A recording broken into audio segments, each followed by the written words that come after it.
Itu. Itu. Halo.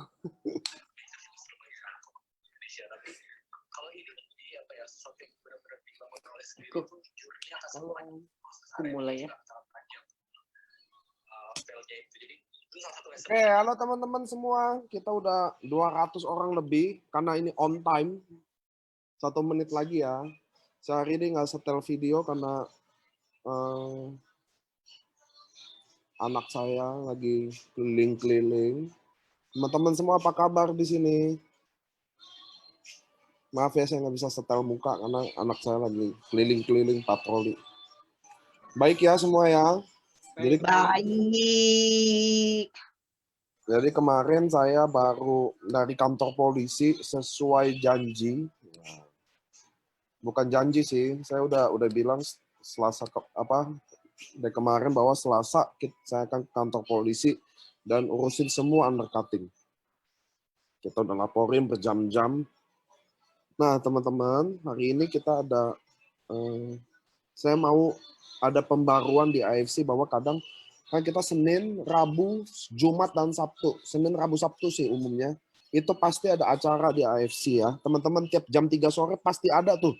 Senin, Rabu, Sabtu. Nah cuma saya mau ada juga member-member nggak dapat melulu soal AFC trainingnya biar nggak bosen. Jadi hari ini kita akan belajar dari salah satu pakar di sosial media, Pak Michael Tampi. Jadi dia founder AFC sendiri juga. Dia punya Parent Talk, punya Family, punya bisnis-bisnis di Instagram yang cukup sukses lah.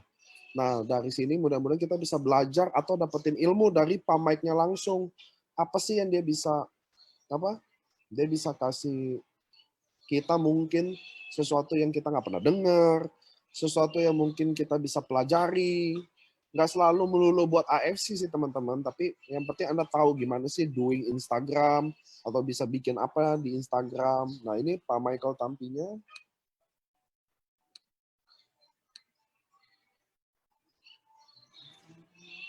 Tunggu ya teman-teman ya. Nah ini Pak Mike. Halo Pak. Halo. Dah. Nah, saya nggak bisa setel video. Saya lagi telanjang bulat keliling-keliling. Nah teman-teman ini ada Pak Mike langsung. Saya mau meeting ini selalu on time. Kenapa? Karena kalau online Anda nggak bisa alasan telat. Anda nggak bisa telat macet. Kalau bisa semuanya on time, ikuti acaranya. Pasti seru deh ya. Next saya mau panggil tukang Feng Shui. Saya mau panggil orang yang bisa baca Feng Shui lewat wajah. Jadi kita bisa dapat training tentang pengenalan lewat wajah-wajah. Seru deh. Nah ini langsung aja Pak Michael Tampi adalah founder AFC juga. Parent Talk di Instagram. Ada juga Family Tip. Kayaknya banyak deh. Kayak itu yang tahu doang. Belum yang nggak ditahu. Oke Pak Mike. Waktu dan tempat saya kasih ke Pak Mike ya. Oke, apa kabar semuanya? Halo, boleh say hi boleh kasih tauin kabarnya di chat ya. Hari ini, halo Om Mike, halo Pak, kabar baik. Oke, hari ini saya ada di Fuji tuh, lihat saya lagi di Fuji, aduh dingin banget. Antara mulai halu kayaknya nih ya, atau memang kangen banget bisa ke Jepang. Kangen banget bisa pergi sama teman-teman member, bisa para leader, pergi sama para leader ke Jepang lagi one day ya, habis pandemi ini selesai. Nah hari ini berhubungan dari Malang. Hari ini berhubungan dengan bisnis kita semuanya terimbas ya dengan keadaan COVID-19 ini, terutama kita harus ada di rumah, kita harus jalanin bisnis yang tadinya ada di LOP, kita ketemuan, kita presentasi, ini kita harus approach orang lewat Zoom, lewat sosial media dan sebagainya. Seperti yang tadi diinfokan oleh Niko, ya memang saya punya pengalaman di dunia digital. Kebetulan hari ini diberi kesempatan buat sharing bagaimana sih berbisnis lewat sosial media. dan diminta juga sedikit membahas tentang personal branding. Oke, halo semuanya, keep posting ya, tulis aja di chat, saya baca kok. Oke, kita mulai aja ya. Oke, kelihatan ya? Oke, kalau suara saya nggak jelas atau apa, tolong diinfo ya. Oke, ya kita mulai ya. Saya hari ini akan berfokus pada sosial media, satu sosial media saja, yaitu Instagram. Bagaimana kita berbisnis lewat sosial media. Di sini juga ada saya punya akun Instagram yang baru, basically saya baru buat. Boleh di-follow, boleh dicek. Oke. Kita akan ngomong tentang Instagram. Nah, di materi kali ini kita akan belajar bagaimana cara membuat konten menarik, bagaimana sih strategi posting di Instagram, bagaimana membangun 1.000 followers pertama. Oke. Nah, kemudian kita akan belajar pertama yaitu cara membuat konten menarik. Oke, kita start dari yang pertama, cara membuat konten yang menarik. Jadi, Bapak Ibu, secara teori konten yang menarik itu di Indonesia khususnya hanya ada 3, yaitu konten yang lucu, konten yang inspiratif atau mendidik, konten yang kontroversi. Hanya 3 itu. Oke, lucu, inspiratif, kontroversi. Hanya 3 ini ada konten-konten yang disebut yang menarik lah ya. Nah, saya sendiri selalu memperhatikan aspek konten lucu dan konten inspiratif atau mendidik. Kalau kontroversi ini saya hindari. Oke, ini sifatnya kontroversi itu sifatnya cepat, menarik, tapi ya akibatnya tanggung sendiri. Yang paling ekstrim kemarin kita tahu sama-sama bagaimana ada YouTuber yang bikin konten kontroversi ya, dia memberikan kejutan di dalam sebuah dus mie instan kepada teman-teman waria dengan isi batu dan sampah. Itu kontroversi. Memang banyak yang nonton, tapi hasilnya masuk penjara. Ya, kita menghindari yang namanya kontroversi. Dan setiap konten yang menarik itu, teman-teman Bapak Ibu ya, setiap konten yang menarik itu selalu saya dan tim memperhatikan nomor 1 dan nomor 2 ini. Apakah itu lucu, apakah itu inspiratif, apakah itu mendidik, gitu. Nggak jauh dari itu. Oke, bahkan bisa dilakukan kombinasi keduanya. Ya, poinnya adalah itu setiap konten loh Bapak Ibu. Jadi setiap konten yang mau dipost di Instagram itu tuh dipikirin. Itu nggak sembarangan, oh ada foto di-upload selesai. Tapi benar-benar setiap konten itu kita pikirin apakah konten itu lucu atau inspiratif atau mendidik. Jadi ada meaning-nya, bukan sekedar gambar bagus doang. Oke, nah ini 4 prinsipnya membuat sebuah konten itu menjadi menarik. Yang pertama adalah fokus pada audiens yang dituju. Jadi Bapak Ibu membuat sebuah konten sosial media itu nggak sembarangan mau-maunya kita gitu loh. Oh maunya si Michael bikin konten ini, maunya Michael bikin konten itu. Ya, saya kasih contoh Parent Talk karena saya bikin case study-nya ada Parent Talk. Basically sebelum Parent Talk saya juga buat sebuah akun baby shop ya. Sebuah akun baby shop itu dalam sebulan itu pun nyampe 4.000 follower dan ramai sekali gitu. Nah, kemudian hari ini kita belajar mengenai dari Parent Talk aja ya. Jadi kita fokus benar-benar pada audiens yang dituju. Parent Talk itu sangat sharp, sangat tajam dalam menentukan siapa sih yang mau kita tuju. Jadi kita waktu itu start dengan kita bikin pokoknya Parent Talk ini marketnya, segmennya itu adalah orang tua muda yang waktu itu kategorinya adalah millennials gitu. Nah, itu kita buat tahun 2017 bulan November by the way. Jadi masih cukup baru ya Parent Talk. lagi masuk tahun ketiga. Nah, itu eh, benar-benar kita fokus. Oh, gini toh cara mereka berkomunikasi, cara mereka ngomong gitu. Mereka tidak kita benar-benar tahu oh mereka tidak suka bahasa-bahasa baku. Kadang-kadang kita nyeleneh sedikit nggak apa-apa. Mereka juga tipe-tipe yang eh, mereka ingin tahu bukan hal yang baik-baik aja, mereka bisa mengerti ada hal yang buruk tentang parenting, hal yang seperti itu. Jadi benar-benar kita tahu behavior-nya si audiens yang kita tuju gitu. Cara ngomongnya gimana, bahkan bahasa-bahasa gaulnya itu kita ikutin. Kira-kira seperti itu ya Bapak Ibu ya. Nah, kita fokus pada audiens yang dituju. Kita waktu itu tentuin dulu nih siapa, sampai kita sebut audiensnya itu namanya millennial parents gitu. Kita sebut sebagai millennial parents. Nah, itu fokus yang kita tuju. Orang tua yang di kategori usia millennials. Kemudian prinsip yang kedua adalah desain versus konten yang bernilai. Jadi gini, banyak yang kebingungan dengan Instagram dan merasa desainnya tuh harus bagus gitu. Desainnya tuh harus wah pokoknya harus gue bukan desain grafis, gue nggak bisa bikin konten yang bagus, nggak bisa bikin desain yang bagus sehingga kalau di Instagram jadinya jelek seperti itu. Atau lebih penting mana konten yang bernilai atau desain? Contoh ya Bapak Ibu, ada nggak sih yang bilang kontennya Hotman Paris itu bagus desainnya? Saya rasa nggak ada ya.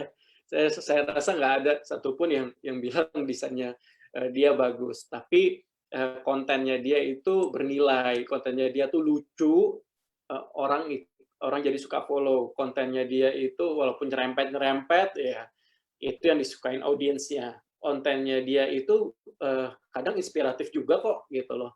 Bagaimana dia ngebantu orang yang susah dan lain-lain, itu konten yang bernilai. Jadi buat saya lebih penting sebuah konten yang bernilai dibanding desain. Gitu. Itu good news-nya.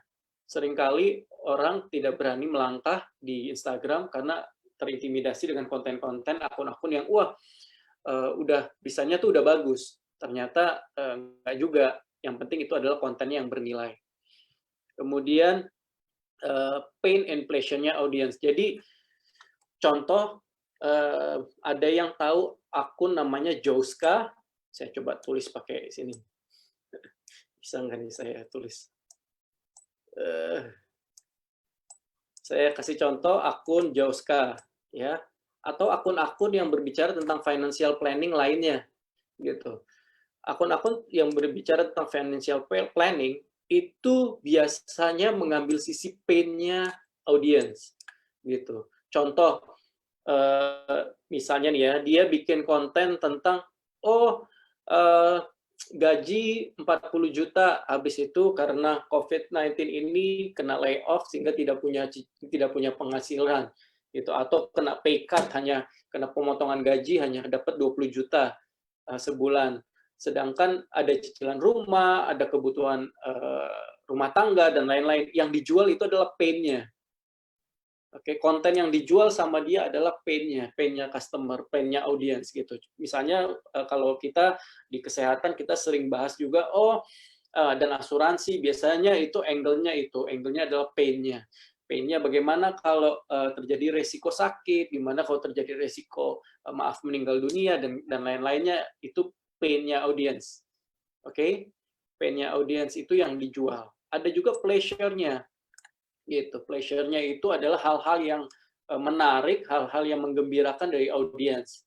Gitu. Jadi contoh adalah beberapa akun yang misalnya menjual sisi glamour, menjual sisi yang glamorous, yang kehidupan yang high end gitu loh.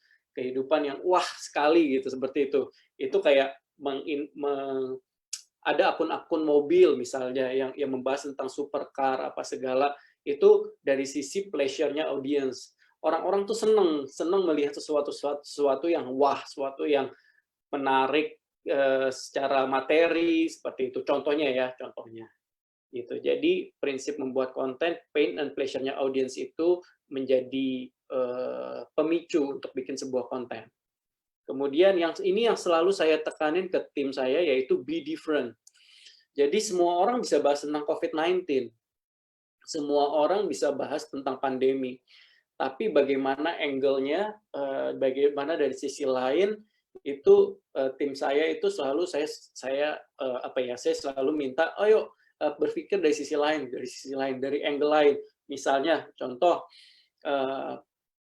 banyak sekali akun-akun yang sekarang ini di era COVID-19 ini membahas tentang bagaimana orang tua itu stres, bagaimana orang tua itu kewalahan ya menghadapi online school, gitu, mesti ngurusin anaknya sekolah sambil bekerja juga ada yang seperti itu. Bagaimana mereka kewalahan, harus beli ini, harus beli itu, terus harus bantuin ngerjain tugas, semuanya seperti itu. Hampir semua membahas itu. Kemudian saya challenge tim ini, ayo kita brainstorming, kita be different, kita bahas yang lain. Materinya sama tentang online school selama masa COVID-19, tapi yang saya angkat saat itu adalah mengenai dari sisi gurunya. Jadi kita interview gurunya. Gurunya itu kita tanya apa kesulitannya, apa hambatan mereka, apakah mereka juga kesulitan bikin video, bikin materi sekolah yang biasanya udah ada bukunya tinggal kasih lihat. Ini kan harus bikin video, belum tentu mereka bisa bikin video yang bagus, belum tentu mereka punya dari sisi mereka belum tentu mereka punya internet yang bagus untuk online school seperti itu. Nah, itu sisi yang berbeda. Saya ada satu statement yang bagus sekali, jadi kayak gini, menjadi lebih baik itu bagus, oke, tapi menjadi berbeda itu jauh lebih baik, jauh mendapat intensi dari manusia. Jadi kalau kita selalu berbeda dari angle-nya daripada yang lain, padahal materinya sama, itu akan lebih menarik buat orang, karena dia udah terbiasa lihat, oh yang A bahasnya ini, yang B bahasnya ini, C bahas ini, D bahas ini, mirip-mirip semua. Jadi begitu ada satu yang muncul agak berbeda, nah itu yang jadi juaranya kontennya. Oke, sekali lagi 4 prinsip ini jangan lupa, fokus pada audiens yang dituju, desain versus konten yang bernilai, mana yang lebih penting konten yang bernilai, pain dan pleasure-nya audiens diperhatikan, kemudian be different. Nah, perlu flow membuat konten. Jadi tidak banyak orang yang pokoknya gue mau hari ini posting, habis itu besok nggak usah, ya nantilah kalau ingat-ingat gitu ya. Atau ya pokoknya gue lagi ada ide, gue posting aja. Atau nih kantor lagi munculin ada desain baru, ya kita posting aja lah, gitu seperti itu. Sampai captionnya juga di copy paste sama aja lah seperti itu. Sebetulnya nggak bisa. Nah, pertama sekali lagi pemahaman minat audiens. Sebetulnya audiensnya kita tuh maunya apa gitu loh. Sebetulnya audiens itu sukanya itu konten-konten seperti apa. Ini harus kita perhatiin sih. Bagaimana mereka mengkonsumsi media saat ini. Seperti itu. Terus yang kedua, menyiapkan perencanaan konten. Bisa di-googling, banyak sekali template banyak sekali yang namanya content planner gitu. Content planner itu kalau saya di Parent Talk setiap hari udah pasti harus posting setiap hari. Sehari berapa? Kalau saya bikin plan-nya setiap hari 3 gitu. Kemudian perencanaannya seperti apa? Nah, kita bikin tuh di Excel.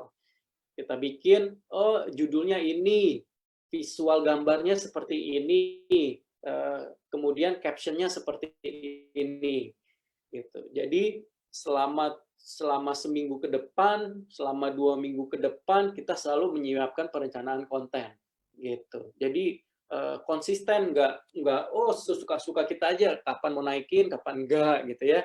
Nggak seperti itu juga Bapak Ibu. Jadi benar-benar menyiapkan perencanaan konten yang matang, gitu. Nah, yang nomor 3, visualisasi dan penulisan caption. Kita udah tahu nih audiens maunya apa, kita siapin kontennya dalam perencanaan konten. Terus kita bikin visualnya, karena bedanya Instagram sama Facebook itu, kalau Instagram itu visualnya dulu yang attract orang, baru captionnya, baru tulisannya. Itu terbalik dengan Facebook. Kalau Facebook itu tulisannya dulu, Bapak Ibu. Oke, Facebook itu tulisannya dulu, baru gambarnya. Oke, tolong dimengerti, perbedaannya sangat signifikan karena visual ini jauh lebih penting di Instagram. Gitu. Dan penulisan caption itu juga penting. Ini dua ini harus sudah ada di dalam perencanaan konten. Oke, visualisasi dan penulisan caption. Terus misalnya nih saya kasih contoh ya, saya mau posting tentang manfaat dari SOP. Nah, di visualisasinya ini kita ngomong nih, kita tulis nih visualisasinya ada box SOP atau hanya sasetnya doang. Ya, sasetnya dibuka gitu. Ada gambar orang atau ada gambar orang lagi minum SOP, itu lagi mengkonsumsi SOP, seperti itu visualisasinya. Atau dibuat apa namanya, kita bilangnya itu flat, sebentar saya lupa, flat apa gitu ya. Jadi fotonya itu diatur, misalnya ini minuman, ini breakfast-nya kita, sarapannya kita, terus ada SOP-nya gitu. Ini visualisasinya ini disebutkan mau seperti apa. Baru nanti orang desain yang melakukan. Oke, dia yang desain. Kemudian finalisasi. Finalisasi apa? Ini biasanya waktu awal-awal Parent Talk saya yang cek nih semuanya. Saya yang cek gambarnya, saya yang cek captionnya, apakah ada typo-nya, apakah ada salah penulisan, gitu. Hashtag-nya sudah ada atau belum, seperti itu. Jadi ini flow-nya ya. Baru kita posting. Udah kita posting, ya udah kita tinggal tunggu hasilnya. Oke, strategi posting di Instagram. Nah, ini sebentar. Ini yang pertama sudah selesai cara membuat konten menarik, yaitu satu, ingat konsepnya konten menarik itu adalah lucu, inspiratif, mendidik. Oke, ini 4 prinsipnya. Fokus pada audiens yang dituju, desain dan konten yang bernilai mana yang penting, pain and pleasure-nya audiens harus kita pahami, dan ambil angle itu untuk kontennya, kemudian be different. Ini flow-nya. Oke, kita harus tahu audiens tuh sukanya kontennya kayak apa, warna apa, bahasanya kayak apa, kemudian menyiapkan perencanaan konten bisa seminggu ke depan, bisa 2 minggu ke depan, seperti itu. Nggak harus kayak Parent Talk yang setiap hari. Kenapa Parent Talk setiap hari sih? Karena Parent Talk, of course, dia udah kategorinya udah media, jadi harus terus-terusan seperti itu. Nah, kemudian visualisasi dan penulisan caption, desain dan finalisasi. Nah, ini materi kedua. Oke, ini konten udah jadi. Terus apakah harus sembarangan posting di Instagram? Nggak bisa juga, gitu. Nah, ini contohnya aja ya. Contohnya bagaimana misalnya kita punya sebuah akun Instagram yang sebelumnya like-nya cuma segini, like-nya cuma 234, komennya 6, di forward orang 14, di share, kemudian di save orang 36. Ini before-nya. Kemudian untuk dengan konten yang sama, kok bisa beda sih gitu. Kok bisa yang ini like-nya beda, yang like-nya 1.500, ini komennya lebih banyak, yang share lebih banyak, yang save juga lebih banyak. Itu juga ada triknya.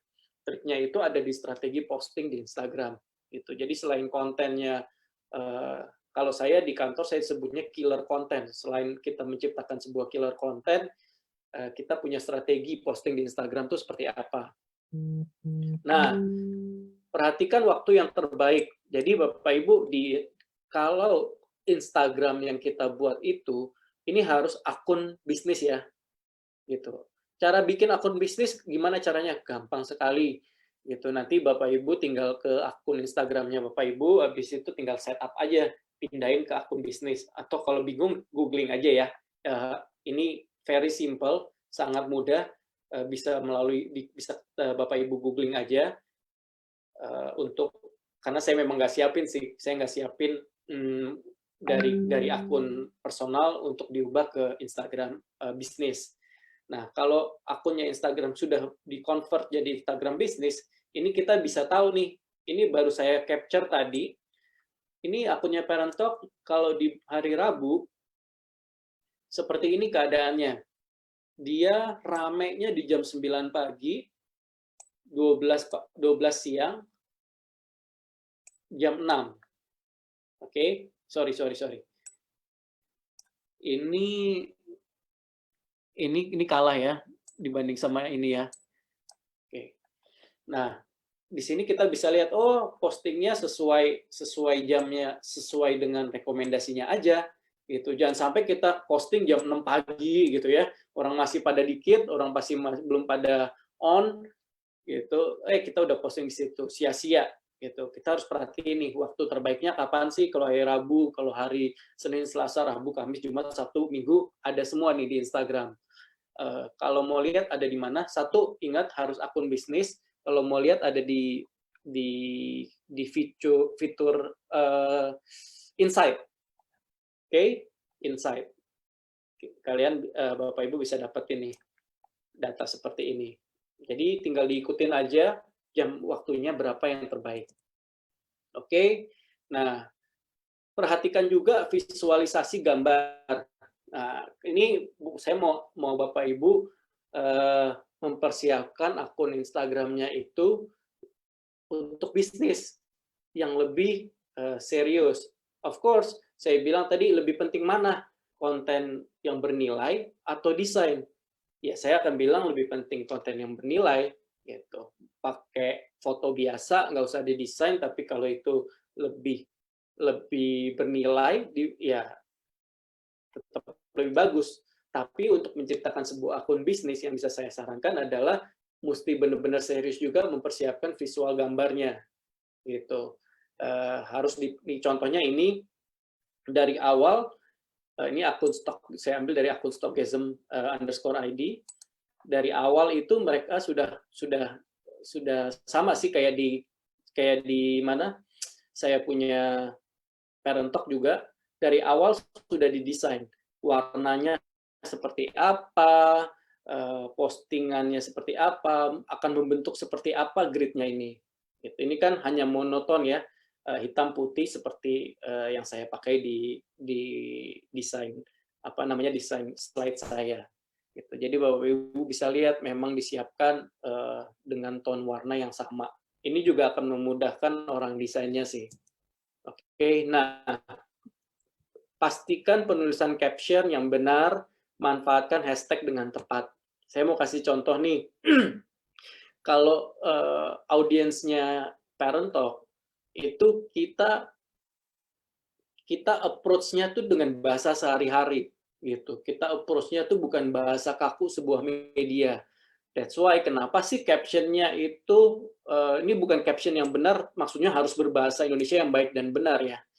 Tapi caption yang benar itu caption yang memang attach, yang memang dekat dengan si audiens kita. Gitu loh, nggak malah bikin gap, nggak kaku, atau seperti itu kalau Parent Talk. Gitu. Nah, ini kalau dibaca, ini salah satu, ini kebetulan yang saya kasih contoh adalah postingan yang saya buat. Ini bisa dilihat likes-nya banyak sekali. Kemudian ini caption-nya juga saya yang buat. Oke. Ini caption-nya saya yang buat. Perhatikan potongan-potongan kalimatnya. Oke. Ini Bapak Ibu harus tahu kenapa ini penting yang di atas. Ini kenapa penting banget sih yang di atas ini? Ini penting banget karena waktu di Instagram postnya kita, yang kelihatan tuh cuman ini awalnya, ya kan? Yang bawah ini tidak kelihatan. Mereka harus klik baru baca bawahnya, seperti itu. Jadi yang atas ini sangat penting. Kemudian ini saya sangat benar-benar perhatikan kalimat per kalimat, saya benar-benar perhatikan jedahnya dari sini ke sini supaya mempermudah orang baca. Oke, ini mempermudah orang baca nih Bapak Ibu. Gitu. Potongan-potongan ini mempermudah baca dibanding kita tempelin semuanya jadi satu panjang gitu. Walaupun sama nih, tapi orang secara psikologis bacanya lebih gampang dan lebih enak gitu. Oke, manfaatkan hashtag dengan tepat. Ini yang disebut hashtag. Karena akun kami sudah 721.000 followers, basically kami hanya menggunakan hashtagnya Parent Talk aja gitu. Tapi untuk yang baru mulai, hashtagnya ini jangan sesederhana ini gitu. Contoh misalnya kita AFC, kita hashtagnya ada SOP 100, SOP, atau kita tambahin lagi hashtag healthy living, hashtag multivitamin, seperti itu. Kita harus tambahin hashtag-hashtag seperti itu supaya masuk di masuk di explore-nya orang, masuk di Instagram-nya orang juga bisa kelihatan gitu berdasarkan hashtag-nya. Gitu. Jadi saya ulang lagi, ini hanya 2 karena kami follower-nya udah banyak gitu. Kami udah nggak perlu lagi nimbrung hashtag lain gitu. Nah, kalau waktu awal-awal banyak gitu, maksimal 10 ini. Ini bisa 10 hashtag gitu. Jadi dimanfaatkan hashtag yang tepat seperti apa gitu. Oke. Nah, cepet juga ya. Semoga nih nggak kecepatan nih. 1, cara membuat konten yang menarik. 2, strategi posting di Instagram. Dan yang ketiga adalah membangun 1000 follower pertama. Oke, ini penting. Ini penting banget membangun 1000 follower pertama karena ini biasanya membangun confidence-nya kita. Banyak sekali yang, aduh kok gue follower gue segini-segini aja gitu ya. Tapi jangan dilihat juga kalau follower pribadi saya sih memang cuma 1000, nggak nyampe 2000-an karena memang saya nggak mau gitu. Saya nggak mau banyak-banyak kalau yang pribadi. Gitu. Tapi kalau akun bisnis ya of course harus sebanyak-banyaknya. Nah, ini penting, pastikan profil Anda menarik gitu. Kita tuh harus rajin. Bapak Ibu, terutama yang baru awal-awal kita harus rajin. Like orang punya, komentar di orang punya itu harus rajin juga. Komentarnya juga jangan yang ganggu ya, jangan yang kayak komentar tuh yang genuine, komentar tuh yang apa ya, banyak sekali orang yang komentar-komentar di Instagram itu ya cuman supaya ngasal aja ya, supaya kelihatan orang lain aja akunnya, padahal nggak penting gitu komentarnya. Contoh, setuju kan gitu, atau setuju gitu, padahal dia ngebaca juga kagak. Bener juga, ya komentar-komentar pendek yang nggak ada meaningnya, yang sebetulnya cuma cari perhatian doang, jangan kayak gitu juga, seperti itu. Nah, untuk like juga biasakan untuk like postingan orang juga, sehingga kita juga dinotis oleh orang itu. Oke. Nah, nomor 3 ini penting buat saya, berkolaborasi. Nah, Bapak Ibu, berkolaborasi ini salah satu kunci Parent Talk waktu itu cepat berkembang. Gitu. Seperti yang di Blast tadi, Parent Talk itu 1 bulan pertama itu 5.000. Habis itu saya punya target setiap hari itu harus 1.000 gitu. Setiap hari harus 1.000 followers minimal gitu. Nah, serius banget kita kerjainnya, ya akhirnya ya memang tercapai juga. Dia mencapai 100.000 tuh dalam waktu kurang dari 3 bulan. Salah satu kuncinya tuh berkolaborasi. Waktu tahun 2017 itu, 2017 akhir itu awal Instagram launch fitur live streaming, IG Live, Instagram Live. Waktu itu belum ada yang make. Kemudian Parent Talk termasuk pionir, termasuk yang pertama. Lumayan nyinyirin orang karena apalah itu nggak mungkin berhasil lah IG Live, apalah orang mah nggak nonton. Tapi kolaborasi pertama kita langsung dengan artis-artis gitu. Saya memberanikan diri untuk approach artis-artis, mencoba berkolaborasi dengan Instagram Live gitu.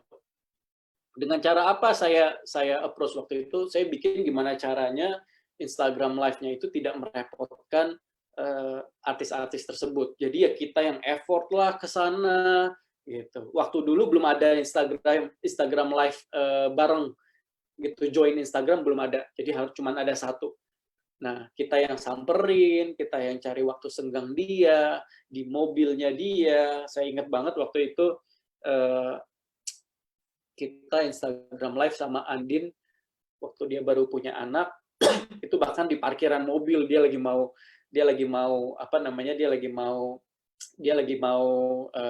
show, dia masih di mobil, dia kasih waktu kita di parkiran seperti itu. Nah, berkolaborasi ini penting. Nah, saran saya contohnya nih, Bapak Ibu punya akun Instagram gitu. Jangan, kalau kita punya member banyak nih, jangan sendiri-sendiri kita berjuangnya. Kalau bisa berkolaborasi. Kalau bisa join live bareng lah, join Instagram live bareng sambil ngobrol gitu loh. Sambil ngobrol,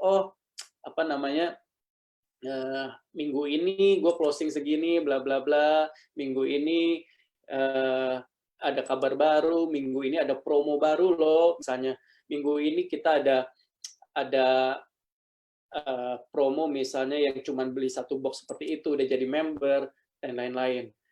Nah, itu contoh-contoh kolaborasi yang bisa Bapak Ibu manfaatin gitu. Manfaatkan sesama member kita untuk berkolaborasi ya, supaya bisa denger nih, supaya bisa saling followernya bisa saling belajar seperti itu. Oke. Kemudian manfaatkan fitur-fitur yang ada. Ini penting Bapak Ibu manfaatkan fitur yang ada seperti yang saya bilang tadi, tolong dimanfaatkan, Instagram Live dimanfaatkan, Instagram Story juga dimanfaatkan, seperti itu. Jadi semua fitur yang ada dimanfaatkan. IGTV untuk video yang lebih dari 1 menit juga bisa dimanfaatkan. Oke. Nah, ini contohnya bagaimana membangun 1.000 follower pertama kami. Profil ini penting banget, Bapak Ibu, ini sangat amat penting buat saya. Jadi menjelaskan Parent Talk itu apa, gitu. Ini link ke kita punya website, lokasinya di mana. Ini menjadikan kami lebih dipercaya lah, seperti itu. Oke. Oh, saat ini udah 727.000 follower, not bad, dalam waktu 2 tahun. Udah 727.000 follower, saya pikir 721, ternyata 727. Ini penting. Nah, kalau akun bisnis itu di bawahnya tuh ada ini Bapak Ibu. 1, 2, 3. Oke. Selalu ada ini di akunnya kita. Kemudian ini apa sih? Ini highlight Bapak Ibu. Ini highlight. Jadi konten-konten yang orang bisa lihat tanpa harus explore gitu. Konten-konten yang kalau di Insta Stories kan cuman ada 1 kali 24 jam ya Bapak Ibu kalau di Insta Stories. Nah, kalau di sini kalau kita pindahin ke highlight ini akan selalu ada di sini. Jadi di sini kita audiens kita bisa lihat, kalau mau lihat videonya Parent Talk kayak apa sih, kalau mau lihat tentang parenting, ini kita punya nama program aja sih. Kalau mau lihat Q&A-nya seperti apa, nah kalau ini berbayar, oke, ini brand, oke, ini British Council bayar sama kita, sampai ada di sini tuh dia bayar sama kita, oke. Nah ini Bapak Ibu juga bisa lihat bagaimana feed kita memang didesain dengan tone desain yang sama, warnanya seperti ini. Oke. Kemudian ini yang saya sebut tadi berkolaborasi seperti apa, dengan siapa, ini untuk dia ini seorang pengusaha iya, seorang expert di brand iya, Hernanda Putra, dan Ya, ini kita rajin nih bikin kayak gini nih, Instagram Live. Terus kita kasih nama programnya namanya Power Couple. Seperti itu. Oke. Ini juga bisa dilihat contohnya bagaimana saya membuat konten-konten yang lucu. Seperti itu. Bisa dilihat nih yang tadi yang ini saya buat kebetulan 24.000 lebih likes, kemudian yang komen Bapak Ibu bisa lihat 4.550 komen. Kemudian ini yang tadi saya bilang, kenapa kalimat pertama itu penting banget, karena yang muncul di atas tuh cuman ini. Oke, yang audiens kita lihat. Dia perlu klik more untuk lengkapnya. Jadi penting banget pertamanya itu seperti apa. Oke. Nah, ini juga penting, kalau Bapak Ibu lihat di sini, kita harus berkolaborasi, like dan komentar. Nah, tapi jangan lupa juga kita harus ngajak audiensnya berinteraksi. Ajaknya gimana? Nah, nih contohnya. Ini coba kalau dari bapak-bapak di sini ada nggak sih tips buat santai seharian di rumah gitu. Ini adalah nada ajakan kan? Ini ada kalimat ajakan. Kalimat ajakan nah untuk sharing di komen. Oke. Kemudian di sini juga ajakan lagi. Coba tolong Bu Ibu colek suaminya dong gitu. Atau ngobrol-ngobrol kita yuk. Nah, ini mengajak. Jadi kita mengajak mereka untuk berinteraksi. Oke. Mengajak audiensnya berinteraksi. Nggak cuma baca doang, nggak cuma nge-like doang, tapi berinteraksi. Mereka udah berinteraksi, udah komen, jangan dicuekin. Ya, jangan dicuekin. Kita harus merespon komen. Kalau di Parent Talk, standar operating prosedurnya itu adalah minimal di like. Di love ini loh. Ini udah minimal banget. Nggak boleh enggak. Ini saya sih galak banget kalau soal kayak gini ya. Saya ikutin. Oke. Tapi sebisa mungkin selalu dibales. Ini saya balesin satu-satu nih. Gitu. That's why kenapa bisa sampai yang tadi saya kasih lihat 4.550 komen gitu. Udah kita bales, dibales lagi, jadinya panjang. Nah, keuntungannya apa emang kalau kita balas-balas gini? Keuntungannya apa kita ajak audiensnya berinteraksi? Keuntungannya adalah si Instagram, konten kita ini akan selalu naik gitu loh. Di feed-nya, di Instagram-nya orang itu akan selalu di atas gitu loh. Jadi waktu dia lagi scroll-scroll Instagram-nya, itu muncul kontennya kita. Karena konten kita dianggap konten yang bagus oleh algoritmanya si Instagram. Oke. Nah, Bapak Ibu, basically tiga ini udah selesai nih saya nih. Cara membuat konten menarik, strategi posting di Instagram, membangun 1.000 follower pertama. Saya kasih bonus. Oke, bonus.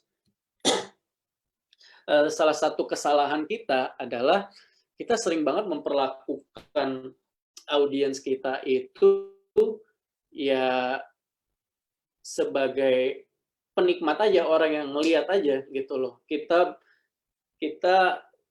berikan semua kita berikan semua materi, kita punya Instagram post, informasi kita tentang AFC, informasi kita tentang bisnisnya kita, informasi tentang produknya kita, tanpa si audiens itu lihat siapa sih gitu loh, yang ngomong ini siapa sih. Sebetulnya ini saya belajar dari apa yang dilakukan oleh Trans TV saat itu. Jadi Trans TV itu melakukan sesuatu inovasi yang saya lihat, wah bagus banget. Mereka bukan hanya, kalau Bapak Ibu ingat, mereka tuh stasiun TV pertama yang mengekspos kru acaranya. Jadi ya mereka itu ditampilin di TV siapa kameramennya, siapa floor directornya, itu ditampilin gitu. Nah, orang suka. Nah, saya mencoba itu. Saya melihat, oh, rasanya audiens itu juga suka kalau tahu siapa sih di balik akun itu. Nah, Parent Talk itu sendiri, akhirnya saya sebelum Parent Talk launching, saya menarik satu orang sebagai partner, dan dia yang kami buat sebagai the face of the company, kita bilangnya, sosok dari Parent Talk seperti itu. Nah, kenapa? Karena audiens kita tuh ingin mengenal dan berinteraksi, Bapak Ibu. Jadi bukan cuman oh pingin lihat kontennya doang, enggak. Mereka pada dasarnya pingin tahu, pingin kenal. Lebih lagi semakin terlihat sosok manusianya, itu semakin bagus Instagramnya. Gitu. Oke, ini contohnya, ini Nucha yang tadi di depan itu. Ini juga konten yang disponsorin oleh My Baby, jadi ini berbayar. Ini kita satu konten video ini ya cukup mahal, saya nggak bisa buka di sini. Gitu. Mulai dari ide, produksi sampai ini sampai di post, ini semuanya oleh kita. Tadi Bapak Ibu lihat ada Nucha Bahri di depan. Nah, itu sosoknya.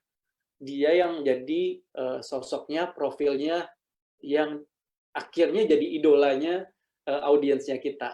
Gitu. Jadi ibu, jadi dia sama suaminya jadi sosok keluarga yang diidolakan. Gitu. Oke. Nah, penting juga untuk mengikuti tren. Bapak Ibu tolong perhatikan, ini penting banget video ini, saya akan kasih lihat videonya di sini ya. Bagaimana sekarang tren sekarang ya. Tren sekarang itu disebut microblogging. Microblogging. Ini Bapak Ibu lihat kontennya ada banyak, 1, 2, 3 ya, tinggal harus di swipe seperti itu. Oke, Bapak Ibu lihat ini akun yang tadi saya kasih contoh, Joska_ID. Followernya lebih dikit daripada Parent Talk, tapi likes-nya bisa sampai 28.000 kayak gini ya. Komennya bisa sampai 2.557.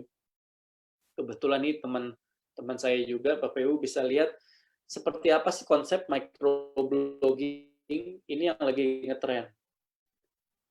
Oke, ini yang dijual paint-nya nih. Nah, orang suka nih sekarang. Ditutup dengan ayo diskusi dulu. Diajak berinteraksi. Orang suka nih sekarang konten-konten yang digeser. Ini disebut microblogging. Makin ke sini, makin trennya lagi beginilah Instagram itu. Oke, ingat profil kita sebagai manusianya itu harus diperhatikan. Muncul sekali-sekali lah, muncul sebagai orang yang pelaku bisnisnya, itu penting. Oke. Kemudian ini juga penting, gunakan aplikasi-aplikasi pendukung. Buat saya yang sangat-sangat applicable, yang sangat-sangat mudah Bapak Ibu langsung pakai, ini tuh Canva. Canva ini apa? Canva ini adalah aplikasi, bisa di handphone, bisa di desktop. Canva ini aplikasi untuk Bapak Ibu gunakan untuk mendesain. Gitu. Di Canva ini Bapak Ibu nggak udah susah-susah, aduh,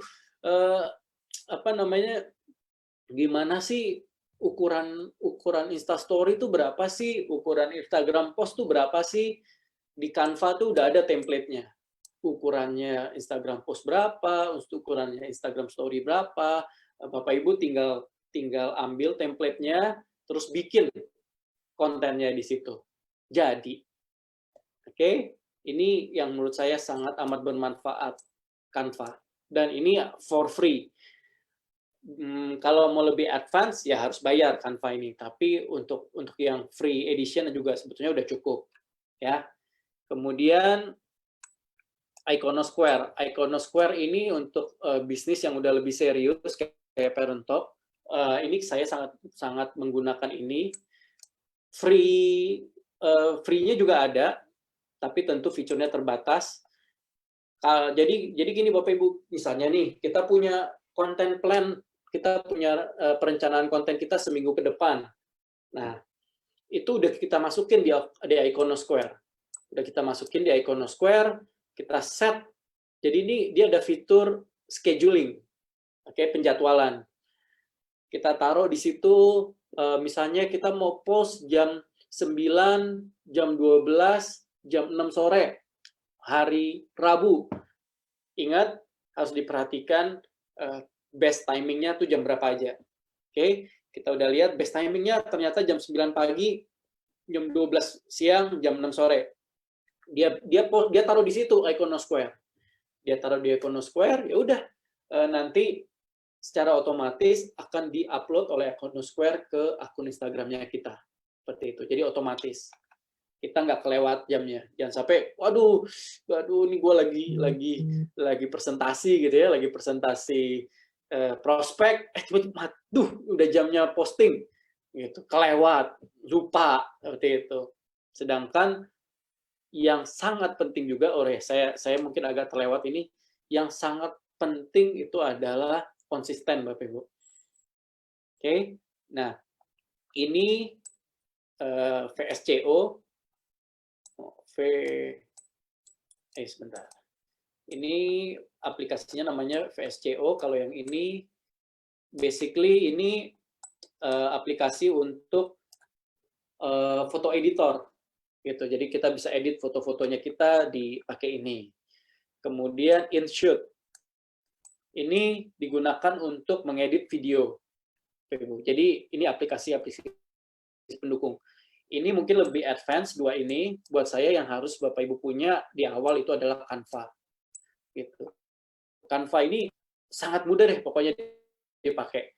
Sangat mudah dipakai, bukan cuman buat Instagram, tapi buat bikin konten-konten lain, buat Instagram, buat Facebook, buat YouTube, you name it, buat bahkan bikin poster, bikin e-poster, buat di WhatsApp kalian, buat apapun, pakai Canva ini gampang sekali.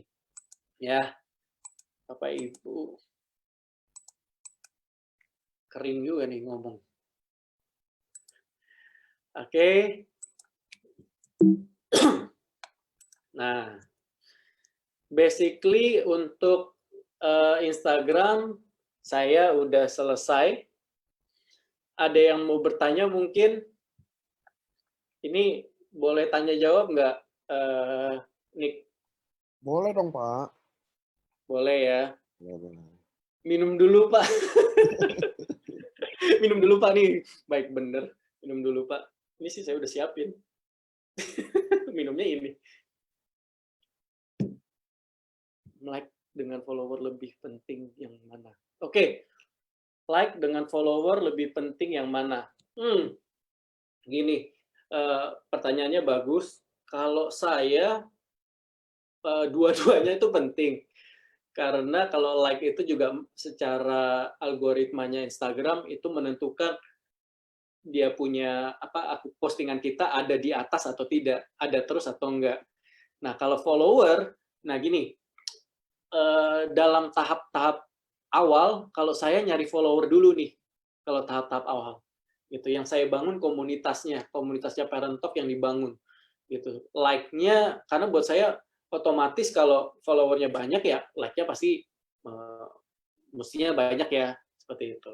Jadi yang pertama saya fokusin itu adalah followernya dulu. Oke. Kemudian pakai FB page bisa schedule, Pak, hanya gambarnya cuma satu aja. Betul. Ya, ini juga bisa pakai FB page. Thank you, Yuli. Cuman kalau kenapa sih saya pakai Iconosquare, karena banyak sekali fitur-fitur yang berguna, insight-insight yang saya pakai gitu datanya. Kalau pakai HP aja cukup, Pak, untuk bikin konten-konten video, foto dan editingnya. Bisa banget dengan yang sekarang mah, bisa banget pakai HP aja. Bagaimana cara mengetahui minat audiens? Aduh, bagus banget. Anik Cokro Raharjo. Nih ya, saya agak teknis ya. Mohon maaf ya, saya agak teknis. Saya kasih tool untuk tahu bagaimana kita mengetahui minat audiens. Saya tulis di chat ya.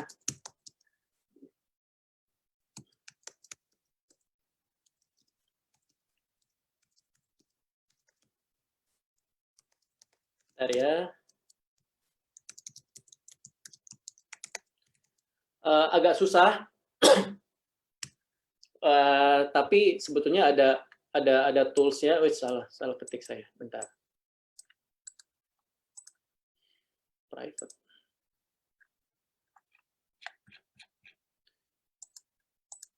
Sebetulnya kalau di dunia digital ada tools-nya namanya Google Sprint. Tapi intinya begini, bagaimana sih kita tahu minatnya? Nggak ada cara yang lebih baik daripada bertanya. Oke. Jadi kalau kita di digital ada namanya Google Sprint, basically itu pada dasarnya itu adalah kita bukan mengumpulkan ya, tapi kita bertanya satu persatu kepada target market kita. Jadi misalnya yang tadi saya udah bilang, Parent Talk itu millennial parents targetnya, umur sekian, dia itu masih muda, punya anak maksimal 1, kemudian kita definisi dulu nih kayak apa audiens yang kita tuju. Terus dia itu tech savvy, kita bilangnya tech savvy itu bukan jago programming, bukan apa, tapi familiar lah dengan sosial media, hobinya main sosial media, hobinya main Instagram. Nah, tipe-tipe audiens yang kayak gitu kita kumpulin, waktu itu ada 30 orang, kita kumpulin nama-namanya, terus kita approach satu-satu, kita datengin, kita interview satu-satu, waktu itu kita pakai video call, gitu, jauh sebelum ada Zoom dan lain-lain, kita pakai video call, kita tanyain satu-satu, kita interview, seperti itu. Untuk tahu minatnya, lu kira-kira kontennya sukanya seperti apa sih media parenting yang kalian baca, isu-isu parenting apa sih yang kalian pengen tahu, seperti itu. Itu cara bagaimana kita tahu minatnya audiens. Thank you, Anik. Kemudian Pak, untuk anak muda masih kuliah paling enak branding dirinya seperti apa? Oh, kita belum ngomongin personal branding, Stefano. Nanti kita ngobrol-ngobrol. Apakah memungkinkan member dapat rekaman meeting Zoom? Saya kurang tahu, nanti sama Niko aja. Gitu. Apakah kita harus selalu follow balik semua follower kita? Waduh, Leni Abigail. Enggak, kalau saya bilang enggak. Gitu, enggak harus. Ada tuh, kalau zaman dulu ada triknya kayak gitu ya, di follow dulu nih semuanya, di follow sampai jumlah follower bisa sampai ribuan, habis itu ujung-ujungnya di unfollow, cuman untuk ngejar follower itu follow balik kita. Itu saya bilang itu tricky-nya gimana? Kita hanya ngumpulin jumlah follower, tapi tidak ada follower aktif jadinya followernya itu cuman jadi follower tapi nge-like juga enggak. Lama-lama mungkin dia mute, jadi dia follow tapi nggak pernah ngelihat konten kita, gitu. Itu merugikan kita sih. Jadi kalau saya selalu saranin jangan pernah. Selalu berusaha untuk bagaimana bangun konten yang bagus, bagaimana bangun konten yang orang tuh pingin follow. Pak Mike mau tanya, lebih efektif buka Instagram baru khusus AFC atau pakai Instagram pribadi, di mana isi sebelumnya mungkin ada promosi kerjaan lain atau foto personal. Saya pribadi suggest Instagram baru, gitu. Gimana ngedrive-nya ke Instagram baru? Pakai Instagram personal, pakai Instagram story, pakai WhatsApp story, gitu. Diinfoin aja, seperti itu. Perlu waktu? Nah, pasti perlu waktu. Kolaborasi dengan artis gitu biasanya bayar berapa ya Pak? Pertanyaannya bagus. Jadi waktu awal-awal kita tidak pernah punya budget untuk bayar. Ya, memang nggak punya budget, simply memang nggak punya budget. Ini dimulai dengan modal yang sangat kecil, ya kita berusaha.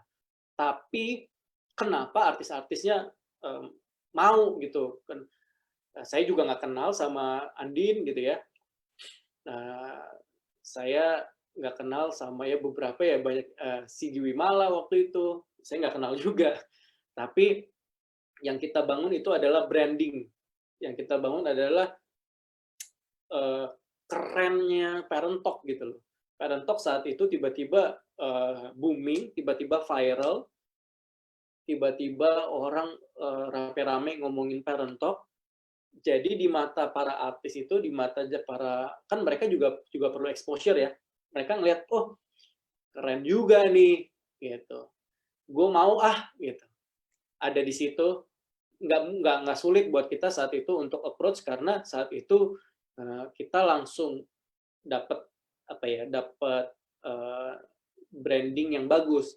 Branding yang bagus itu memang udah disiapin. Kita maunya seperti ini, desainnya seperti ini, gitu. Coolness-nya seperti apa, gitu. Jadi saat itu nggak terlalu sulit buat kita berkolaborasi dengan artis dan memang nggak bayar saat itu. Oke.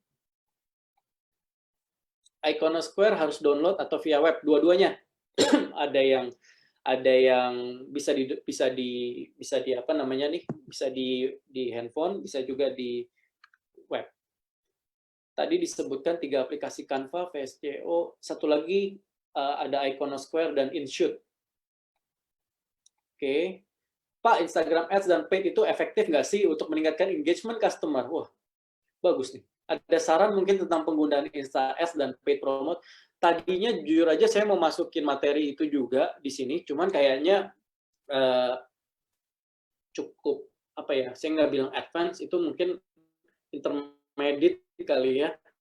Jadi kenapa saya nggak masukin dulu? Tapi kalau ditanya Insta Ads dan Paid Promote itu efektif nggak sih? Tergantung dong. Tergantung kita punya itu kan namanya targeted ads. Jadi tergantung targetnya. Kita kan yang assign tuh waktu kita mau promote satu postingan, kita kan yang assign, kita yang bikin. Oh, targetnya tuh umur berapa, lokasi di mana. Saya kasih contoh ya. Waktu itu yang lain nih, bukan Parent Talk. Waktu itu kami lagi ada event Art Jakarta. Oke, di event Art Jakarta itu kita promosiin postingannya. Kita promosiin. Tapi targetnya itu adalah all, semuanya umur 16 sampai 65, location all Indonesia gitu. Nggak bisa kayak gitu.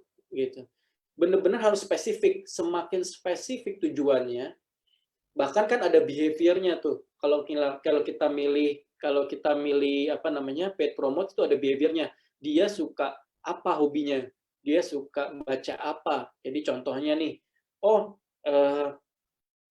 interest-nya apa, minatnya apa. Contohnya kalau Parent Talk, saya udah pasti pilih umur yang millennials, yaitu 25 sampai 35, seperti itu marketnya, target ads-nya.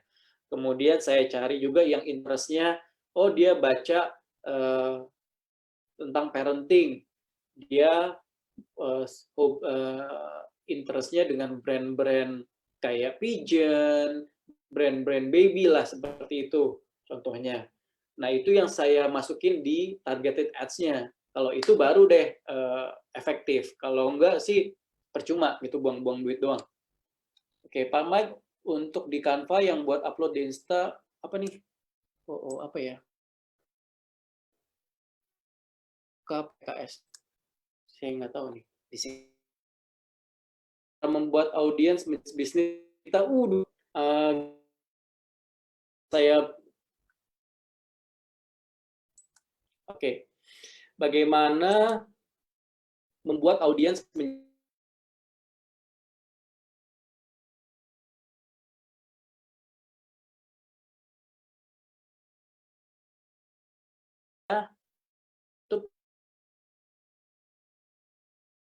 buat akun. Jadi yang paling didatengin sama follow tentang AFC, dan saat itu baru saya believe bahwa kalian pasti akan bisa dengan follower itu bisa dimanfaatin. Contoh, bisa di DM-in, gitu. Atau misalnya bisa diajak untuk, misalnya kalian sendiri buka Zooming khusus follower doang, plus bisa kayak gitu. Dengan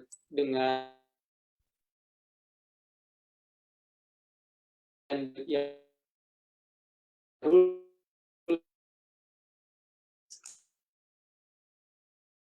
akan kita bisa tanya di caption misalnya atau di Instastories, kita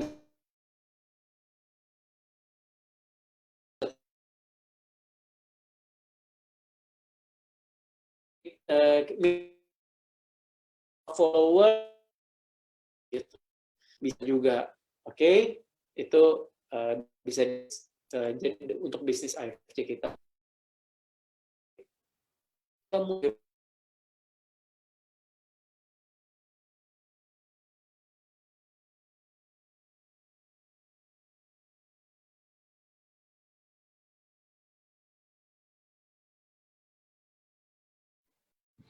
Well, Pak Mike putus.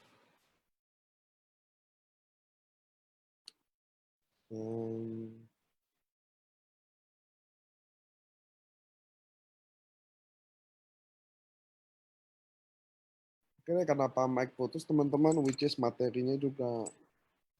Oh, ini udah back tuh. Halo, sorry. Ya. Technical problem.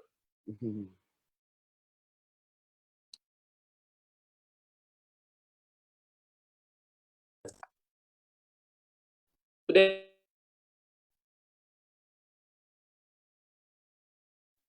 Wah, Nick. Cek. Yes, Halo. yes. Putus banget sih, Pak. Sangat putus-putus. Oke. Siaran ulangnya ada di AFC Live Science.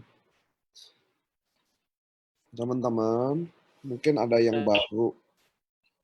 Untuk siaran ulang, ada di Facebooknya AFC Live Science. Gimana dapat link Facebooknya? Anda lihat tuh di layar ada tulisan live on Facebook. Jadi Anda ke sana. Nah, ini Pak Mike udah connecting lagi. Ini lucu juga nih. Halo, udah ya? Udah, Pak. Ya, gawat. Chatnya hilang semua. Pertanyaannya hilang semua deh. Pak Michael, coba dicek baterai suaranya. Baterai suara saya yang putus-putus ya. Oke, mungkin saya lanjutin ini dulu kali ya. Lanjutin materi berikutnya dulu kali ya. Yep. Gimana?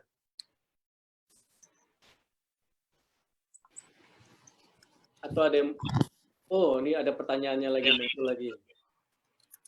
Untuk benar-benar dapat follow, bagaimana Pak kalau kita masih baru main IG untuk kenalkan bisnis kita termasuk AFC? Apalagi kalau kita pakai IG bisnis dengan konten desain menarik, maka IG akan menampilkan profil kita ke IG viewers untuk benar-benar dapat follow. Untuk benar-benar dapat follower ya, ikutin aja, percaya deh sama saya, ikutin aja arahan saya yang tadi, dan harus sabar, harus konsisten. For your info, kita waktu itu bahkan ya, Instagram live sama Dian Sastro, tapi yang nonton cuma berapa puluh doang, dikit banget gitu. Tapi kalau kita konsisten bikin konten yang bagus, konten yang menarik, itu lama-lama menarik bukan cuma dari desainnya ya, menarik dari isi kontennya, value kontennya. Itu pelan tapi pasti, bahkan bisa cepat tapi pasti akan banyak followernya. Kemudian untuk IG cara cari tim desain bagaimana? Wah, cara cari tim desain, buat saya sih tim desain itu susah-susah gampang. Cara carinya ya of course kita dari teman-teman. Kalau saya sih saranin dari teman ke teman minta rekomendasi gitu. Kemudian cara cari tim desain gimana ya? Open aja, open vacant aja. Banyak kok kalau tim desain. Kalau enggak, kalau memang butuh ya cari freelancer dulu. Ada freelancer. Banyak kok di googling aja cara nyari banyak platform-platform yang menyediakan freelancer. Gitu. Untuk IG berbayar, sewaktu setting target audience, boleh minta sarannya Pak untuk produk AFC. Wow. Wah. Ini agak tricky nih. Ini saya disuruh ini nih kayaknya. Saya disuruh ngerjain homeworknya untuk IG berbayar. Saya yang disuruh setting saya yang disuruh setting targetnya kayak apa, umurnya berapa, bla bla bla ya. Waduh. Oke. Bentar. kita ngobrolin satu materi lagi dulu kali ya, Nick? Siap. Oke, Siap. sebentar. Bentar ya, saya buka dulu. Di mana materi?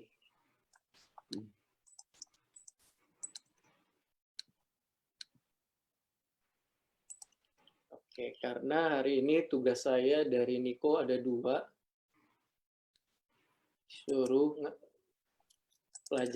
Disuruh ngajarin juga tentang personal branding. Ini buat saya ini lebih berat daripada disuruh ngajarin tentang Instagram loh. Oke, saya share. Mana? Oke. Oke. Materi kedua mengenai personal branding. Ini saya akan cepat saja mengenai personal branding. Oke, jadi kita start dari konsepnya dulu nih. Bapak Ibu, para leader, teman-teman AFC, keluarga AFC. Jadi basically personal branding is all about what do people think about you. Apa yang orang pikir tentang kita, apa yang di mindset orang tentang si Michael sih, apa yang di pikiran kalian tentang misalnya Bu Sido kita, Ko Budi Darwin, apa yang kalian pikir tentang Pak Ernest, apa yang kalian pikir tentang saya, apa yang kalian pikir tentang Nico. Jadi, what do people think about you? Basically itu. Tentang apa sih yang orang pikirin tentang kita. Image-nya tuh seperti apa. Jadi konsep personal branding tuh sebetulnya very simple. Terutama ini saya bahas di sosial media ya. Satu, menunjukkan keahlian kita. Gitu. Kita di dalam personal branding itu yang kita tunjukin definitely keahlian kita. Oke, dengan keahlian kita terhubung dengan orang-orang baru, kemudian kita juga mempromosikan keberhasilan kita melalui sosial media. That's it, itu konsepnya. Menunjukkan keahlian, terhubung, terkoneksi dengan orang-orang, terus mempromosikan keberhasilan kita melalui media sosial. Konsepnya seperti itu. Nggak complicated, buat saya cukup seperti itu. Tujuannya buat apa? Kenapa sih harus ada personal branding? Kenapa sih harus ya kita harus belajar mengenai personal branding? Yang paling penting adalah satu, membangun kepercayaan, terus mengenalkan kita pada dunia baru, dan membantu mendapatkan sales ataupun peluang baru. Nah, itu tujuan personal branding. Nggak mungkin kan ya personal branding hanya untuk banyak-banyakin follower. Kayaknya nggak gitu. Oke? Tujuannya harus jelas. Yaitu yang pertama, paling penting, keywordnya adalah kepercayaan. Gitu. Melalui sosial media kita bangun personal branding yang orang lihat, oh, gue percaya sama nih orang. Gitu. Ini bener nih yang dia omongin. Terus mengenal dengan itu baru kita bisa kenal orang-orang. Banyak kok, saya banyak sekali teman-teman saya yang saya kenal itu justru baru dari digital, dari dunia sosial media. Teman-teman baru yang baik-baik, yang bagus-bagus, yang jahat ada. Gitu, hati-hati. Kemudian membantu mendapatkan sales atau peluang yang baru. Tujuannya itu. Konsepnya simple, tujuannya jelas. Oke? Nah, personal branding tapi ada baiknya, ada buruknya. Itu harus kita perhatiin. Yang pertama, memudahkan orang mengenal dan mengetahui kita serta keahlian kita. Oh, Michael jagonya ngelawak ternyata, gitu ya. Oh, ternyata Michael jagonya gambar. Oh, ternyata Michael jagonya ngomongin tentang investasi. Contohnya gitu. Ya, itu baiknya. Kemudian yang tadi memperluas network, pertemanan, dan bisnis. Kemudian membangun persepsi positif. Itu yang kita mau, membangun persepsi positif. Oke? Melalui personal branding. Of course, semuanya di sini pasti maunya tercipta persepsi positif. Tapi buruknya juga ada nih. Buruknya seringkali tuh, saya ada typo nih. Dapat terjebak dalam situasi yang tidak bisa menjadi diri sendiri.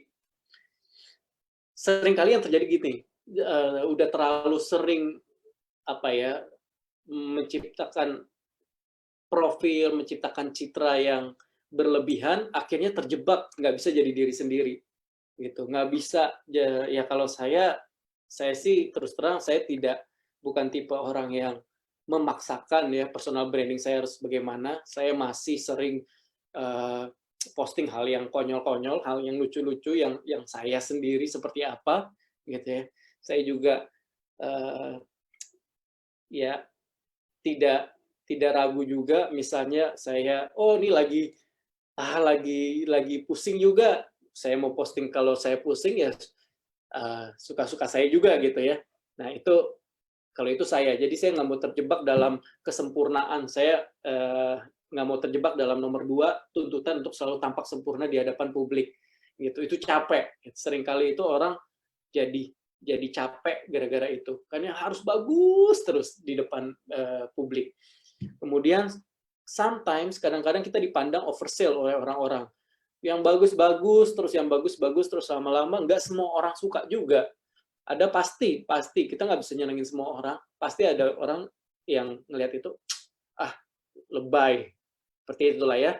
Jadi personal branding tetap baik, tapi jangan lupa ada sisi negatifnya juga. Oke. Ini golden rules dari personal branding. Saya selalu suggest buat Bapak Ibu untuk menjadi genuine, menjadi tulus, menjadi apa adanya, gitu. Menjadi diri kita sendiri, oke. Kemudian nggak terlalu memang kecenderungan kita itu selalu menunjukkan hal-hal yang baik-baiknya doang, seperti itu. Tapi jangan sampai berlebihan lah ya, yang genuine aja, yang ikhlas, yang tulus aja. Kemudian konsisten untuk membangun sebuah branding, misalnya, saya ini seorang leader yang baik, seorang leader yang hebat di dunia multi level marketing. Ya, kita harus konsisten. Konsisten apa? Konsisten untuk menginformasikan bahwa postingan kita nih ya, konsisten kita ikut LOP, konsisten kita ngebina downline kita, konsisten melakukan Zoom meeting sama downline kita. Itu lama-lama akan kelihatan, iya memang benar dia, kok ya ini leader yang satu ini beda ya, gitu. Leader yang satu ini benar-benar ngebangun network-nya, jagain network-nya, gitu loh, benar-benar konsisten. Dari konsistensi postingan itu orang akan menilai, iya memang dia leader yang bagus, gue ikut sama dia. Kemudian be balance. Ini yang saya bilang, buat saya it's okay kita tuh sekali-sekali nggak perfect gitu loh. It's okay kalau misalnya kita ngomong, yes, keadaan kali ini tuh challenging ya, gitu. It's okay, tapi ngajak juga bagaimana yuk kita sama-sama, contohnya kayak gitu. It's okay untuk tidak selalu perfect di hadapan publik, itu penting. Karena kalau enggak, believe me, saya banyak sekali punya kasus yang akhirnya stres sendiri, akhirnya depresi karena selalu pingin kelihatan fabulous, harus kelihatan perfect, harus selalu kelihatan hebat di sosial media. Oke. Yang keempat, be kind. Jadi sebisa mungkin kita itu, ya walaupun saya orangnya belak-belakan juga, tapi saya tuh saya selalu berusaha untuk menciptakan atmosfer yang baik gitu loh, merespon orang tuh dengan baik. Baiknya juga baik yang asal baik sama tulus tuh kelihatan sih Bapak Ibu. Itu kelihatan sekali. Kemudian create positive impact. Jadi sebisa mungkin memang konten-konten kita punya impact yang positif, punya kalau saya bilang kita menunjukkan pemikiran-pemikiran yang positif. Kita contohnya saat kayak gini, gitu. Kita nggak harus selalu ngomongin produk, kita nggak harus selalu ngomongin bisnis, kita juga nunjukin kalau misalnya atau mengajak kalau ini saatnya kita untuk stay at home, gitu, berusaha untuk mengikuti aturan pemerintah, meredam penyebaran COVID-19 seperti itu adalah ajakan-ajakan yang bawa positive impact. Atau kita raise fund untuk sumbangan atau apapun gitu. Sebisa mungkin kita membangun positive impact. Nah, yang nomor 6 ini buat saya salah satu yang terpenting. Paling penting bahkan menurut saya. Kalau Bapak Ibu banyak dengar ini talk the walk.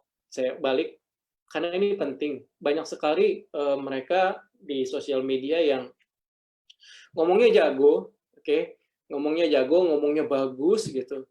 Tapi basically dia nggak bisa ngerjainnya, gitu. Basically kehidupannya itu nggak seperti itu. Nah itu banyak juga. Gitu. Jadi berhati-hati.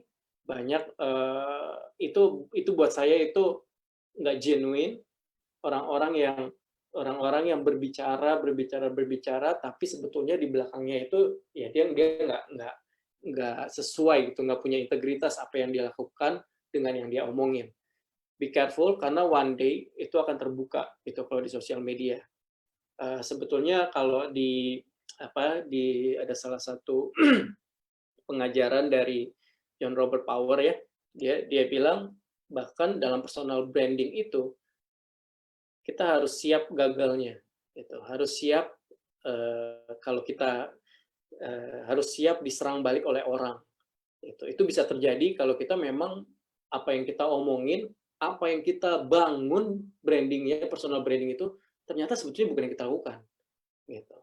Nah ini penting banget, talk the walk. Jadi apapun yang kalian omongin, apapun yang kita omongin, make sure itu sudah kalian lakukan.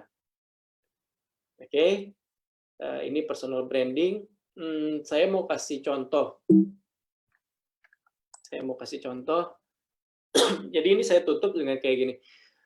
Intinya jangan pernah sekedar ikut-ikutan dan menjadi orang lain. Jangan pernah menjadi orang lain. Kemudian melakukan dengan niat yang benar dan tidak untuk menjadi terkenal. Gitu. Buat saya ini penting karena akan selalu pasti Bapak Ibu akan selalu terlihat personal branding yang terlalu dipaksakan itu kelihatan banget dengan tujuan pingin terkenal, dengan tujuan pingin diakui oleh orang itu kelihatan. Jadi buat saya niatnya jangan sampai ke sana. Niatnya personal branding itu benar-benar pure untuk bisnis kita tuh seperti apa. Sebagai pelaku MLM yang baik di era sekarang, gua harus terlihat dipercaya. Oke. Personal branding dipercaya itu seperti apa? Oke, kita benar-benar yang kita ajarin di AFC kan berintegritas ya, kita nggak melakukan kecurangan dan lain-lain seperti itu. Kita bangun personal branding seperti itu di sosial media. Jangan pernah membangun personal branding hanya untuk terkenal sih, itu yang harus kita perhatiin. Bangun personal branding kalian dengan menjadi diri sendiri, seperti itu. Contoh, saya mau contohin aja Pak Ernest aja deh, jangan saya ya. Pak Ernest lebih cocok. Jadi saya tadi tuh nyari-nyari, lupa lagi nanya Niko fotonya. Jadi ada satu foto yang pengen saya angkat di sini sebetulnya itu foto waktu trip Jepang pertama. Waktu itu si Pak Ernest lagi ngangkat barang gitu loh, jalan lagi ngangkat barang sama Niko di Panggul gitu ya. Nah, ada yang foto waktu itu. Itu mengingatkan saya pada postingannya Pak Gunarto gitu dari Bandung. Dia bilang salah satu hal yang menarik bergabung dengan AFC adalah ya foundernya itu tidak diskenariokan seperti maaf ya, tapi ini kan saya dari based on itu aja ya, Pak Gunarto punya postingan. Ya tidak kayaknya diagung-agungkan banget seperti itu. Kemudian bahkan sampai ada ajudan yang harus pegangin barangnya gitu ya, nggak diikutin oleh ajudan. Profilnya beda aja gitu Pak Ernest katanya. Very humble, gitu, melayani, gitu, ngurusin member-membernya. Kalau ingat dulu di Jepang pertama kali dia beliin es krim buat kita pas lagi panas-panasnya gitu ya. Itu sosok yang saya bilang tidak dibuat-buat gitu. sosok seorang Pak Ernest yang ya udah emang begitu aja. Jadi effortless, tidak perlu dibuat-buat, tidak perlu pencitraan. Wah, kayaknya Pak Ernest harus pakai jas terus, keren-kerenan gitu ya. Walaupun dia keren juga pakai jas ternyata ya. Habis itu nggak harus jadi sosok yang wah, naik mobilnya harus supercar, nggak ada gitu ya. Nah, ternyata itu malah menarik banyak leader bahwa melihat, loh, kok antik ya yang ini ya, kok yang ini beda ya gitu ya.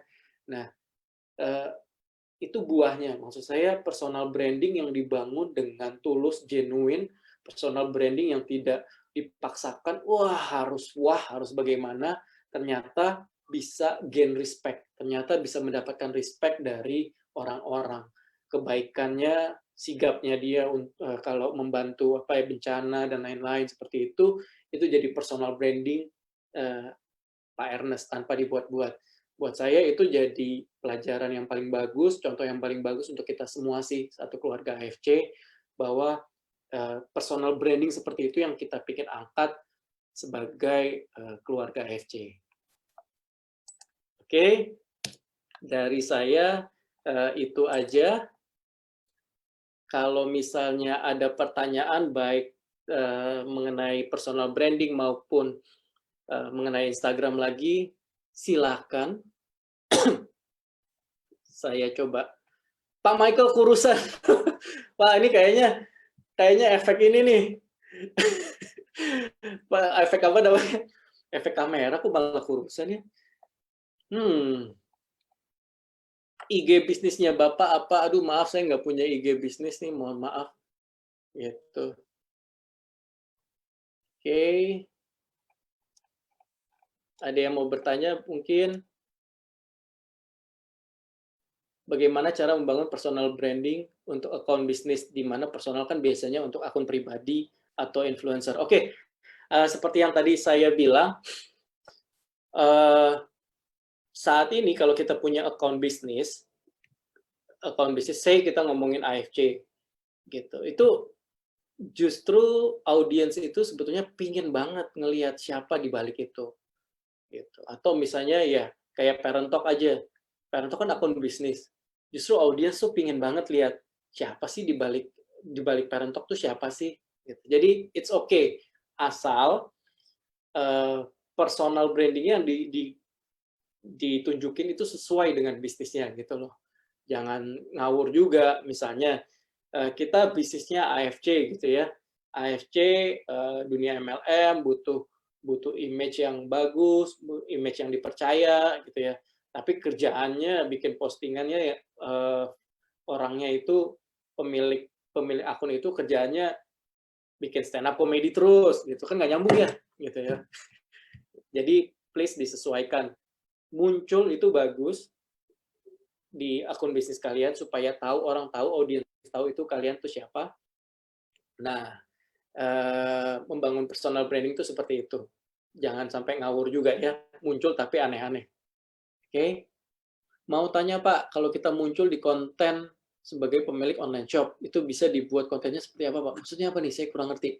Kalau kita muncul di konten sebagai pemilik online shop, itu bisa dibuat kontennya seperti apa? Saya kurang ngerti maksudnya apa nih. Maksudnya apakah kontennya pingin promosiin online shopnya seperti apa? Ya, of course yang konten-konten online shopnya yang apa yang dijual itu yang mesti ditampilin dan edukasinya. Oke. Joni, terima kasih atas ilmunya. Ini benar-benar belum pernah saya dengar. Waduh, lumayan. Oke. Selain InShot, aplikasi video editor apalagi ya? Yang free dong. Waduh, yang free. Contohnya, saya pakai Viva Video. Itu kalau di handphone. Halo Budi Hartanto. Kemudian branding video konten dengan foto konten. Mana? Bagus sekali nih. Branding video konten dengan foto konten, mana yang lebih efektif ya Pak? Oke, ini pertanyaan bagus, saya nggak kepikiran. Jadi konten video sama konten foto, mana yang lebih bagus? Di zaman sekarang konten video. Oke, menjawab ya. Tinggal disesuaikan aja. Kalau 1 menit cuma bisa di IG post, kalau 15 detik per 15 detik itu cuma ada di IG stories, kalau lebih 1 menit itu ada di IG TV. Seperti itu. Bagus. Bagusan video konten, jujur aja. Kalau akun IG dan FB sudah terlanjur posting yang tidak ada hubungannya dengan bisnis, bagaimana cara mengubah konsep supaya akun kita tetap diminati semua kalangan? Satu kuncinya, diminati semua kalangan itu adalah konsep pemikiran yang kita harus buang jauh.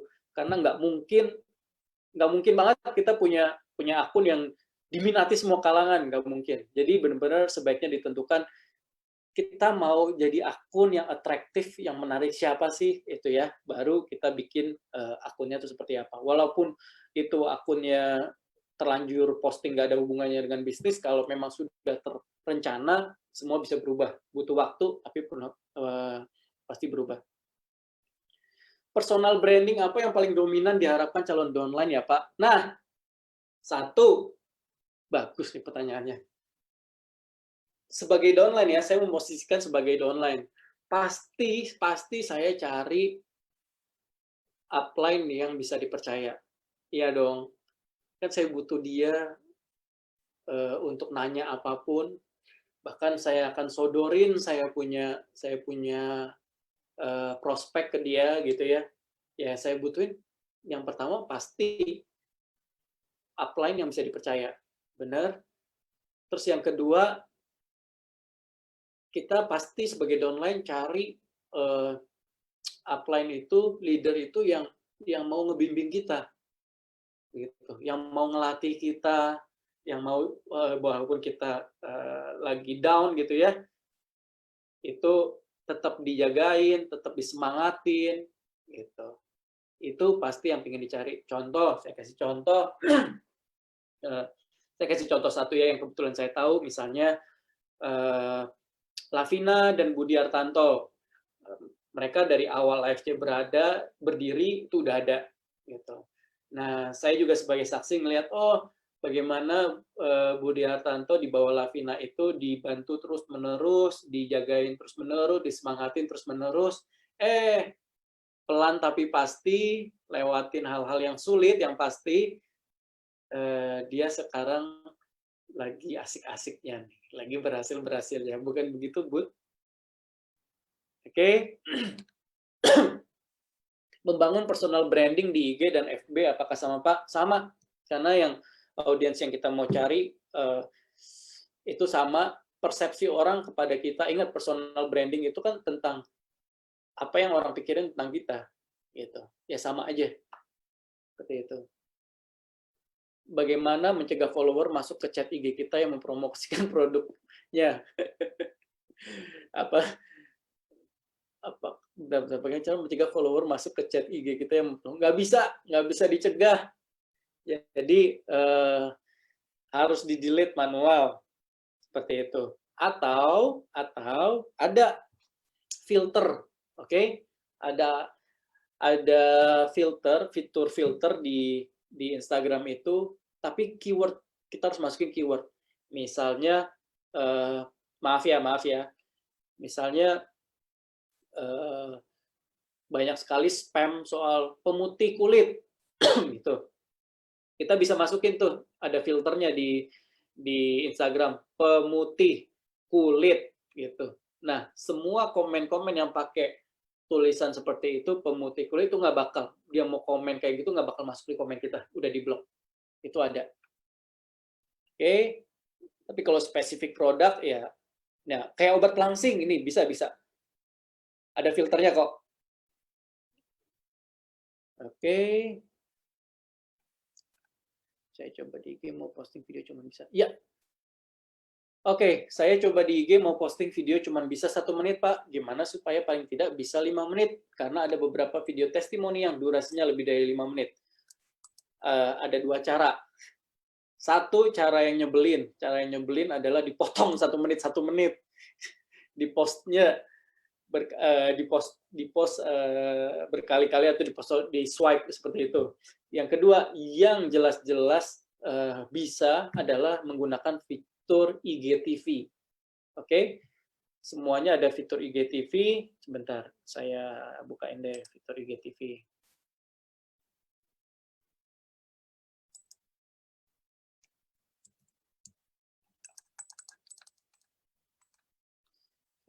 fitur IGTV.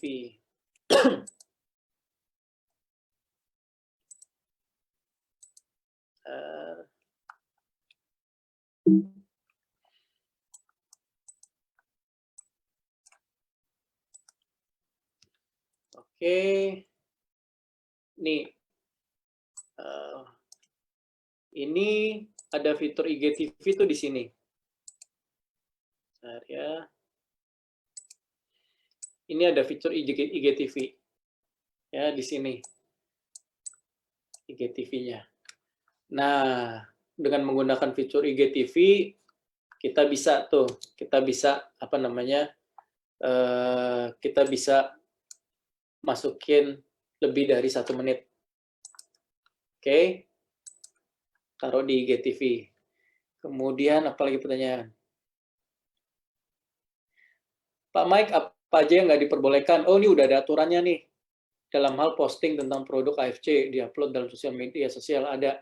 Nanti mungkin dari Nico dan teman-teman kalian yang bisa share apa aja yang nggak diperbolehkan. Ya, of course, sebaiknya sesuai dengan produk knowledge yang udah di-share, sesuai dengan brosur-brosur yang kita pakai, kemudian jangan pernah overclaim, gitu ya. Tidak boleh overclaim, tidak boleh kita menyebutkan atau apalagi menjelekkan produk-produk lain, nggak boleh, gitu ya. Kita bangun AFC dengan nama baik dan integritas. Oke. Kemudian, sore Pak, apa perlu buat Instagram baru khusus buat AFC? Iya, buat saya iya. Gitu. Lebih baik begitu. Saya izin live, oke, saya izin write. Oh, bercanda saya. Oke, nggak apa-apa buat teman-teman yang ada urusan, silakan. Kemudian, ya, berat setting filter. Oke. Sepertinya pertanyaannya sudah habis, Nick. Oke, Pak. Udah 1,5 jam juga, nggak apa-apa. Ya. Hey, ada yang dari Sydney. Wow. Wow, ada yang dari Sydney. Halo, yang dari Sydney. Keren abis. Saya sampai Sydney baru kali ini saya Zoom ada yang sampai Australia segala. Kiki and Jenny, hi. Stay safe sana. Oke. Terima kasih. Terima kasih semuanya. Terima kasih para member, para leader yang keren-keren. Semoga bermanfaat. Kalau ada kritik, monggo dikritik ya. Tolong banget dikritik. Saya butuh banget masukannya, ilmunya perlu apa lagi ilmunya. Tolong bisa dikasih input ke kami. Itu supaya lebih baik lagi. Atau mau ada lanjutannya lagi, tinggal lapor ke Nico. Langsung beres. Saya sih siap aja. Oke, terima kasih. Pak, terima kasih ya semuanya. Nico. Oke Pak Mike, terima kasih udah isi acara kita semua. Teman-teman juga saya mau bilang, teman-teman juga terima kasih yang udah datang tadi full sampai 500. Padat, bagi lain kali. Anda lihat di layar Anda ada live on Facebook. Anda bisa klik directly itu linknya dan Anda langsung dioper ke sana. Jadi teman-teman bisa langsung ke sana juga ikuti program ini. By the way, ini ada siaran ulangnya di Facebook Live Science. Cari aja Live Science. Kalau nggak di link ini aja Anda cari. Itu ada siaran ulangnya, Anda bisa nonton semua. Terima kasih hari ini teman-teman kita dapat ilmu baru yang pasti berguna banget. Anda bisa berguna buat di AFC atau aktivitas Anda yang lainnya. Kita AFC akan improve terus. Jadi saya nanti mau coba nanti ada pakar Feng Shui yang bisa baca baca dari bentuk tubuh something yang kayak gitu. Jadi yang nggak terlalu berhubungan sama AFC, tapi kita coba bikin activity. Jadi orang nggak terlalu bosan ya. Oke teman-teman, kita mau bilang makasih dulu sama Pak Mike untuk hari ini yang udah kasih waktunya, ilmunya semua. Buat teman-teman juga yang udah datang di sini, saya yakin terima kasih Anda telah berpartisipasi dan ikut bagian dari upgrade diri, bahwa kita ikut belajar terus, apapun ada hal apa kita belajar. Oke teman-teman, acara ini saya tutup. Saya mau bilang terima kasih. See you di next Zoom. Kita hari Sabtu ada LOP, tidak ada dokter tapi adanya LOP karena Rabu ini kan kepake ini, jadi kita Sabtu ini. Oke teman-teman, Selamat buka puasa yang daerah timur, daerah tengah juga. Kami dari IFC mau pamit. Saya pamit Niko, dan situ ada Pak Mike. Terima kasih, saya pamit. Pamit semua. Dadah. Bye.